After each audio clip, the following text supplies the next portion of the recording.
శివాలయానికి వెళ్ళినప్పుడు ప్రసాదాన్ని ఎందుకు ఇంటికి తీసుకువెళ్ళకూడదు? ఏ ఆలయానికి వెళ్ళినా మనము ప్రసాదాన్ని ఇంటికి తెచ్చి ఇంట్లో వాళ్లకి పెట్టి మరీ తింటాం. గుడికి రాలేని వాళ్లకు కూడా ఆ ప్రసాదాన్ని అందించి పుణ్యాన్ని పంచుతాం. కాని శివాలయానికి వెళ్ళినప్పుడు శివుడి ప్రసాదం ఇంటికి తీసుకువెళ్లకూడదంటారు. అందులో ఆంతర్యం ఇప్పుడు తెలుసుకుందాం. నందీశ్వరుడు ఒక ప్రతిజ్ఞ చేశాడట. శివనిర్మాల్యమాహారం శివాజ్ఞేయా కర్తవ్యం. శివుడి నిర్మాల్యమే ఆయనకు ఆహారమని, శివాజ్ఞయే ఆయన కర్తవ్యమని అంటాడు నందీశ్వరుడు. అందుకే శివద్రవ్యమేదీ కూడా భక్తులు ఇంటికి తీసుకుపోరు. వండిన పదార్థాలేవైనా శివాలయంలోనే వాటిని తిని అక్కడి వారికి పంచి నందీశ్వరుడి దగ్గర పెడతారు.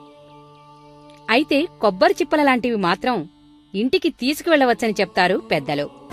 ఈ వీడియో గనక మీకు నచ్చినట్టయితే లైక్ చేయండి, షేర్ చేయండి, సబ్స్క్రైబ్ చేసుకోండి.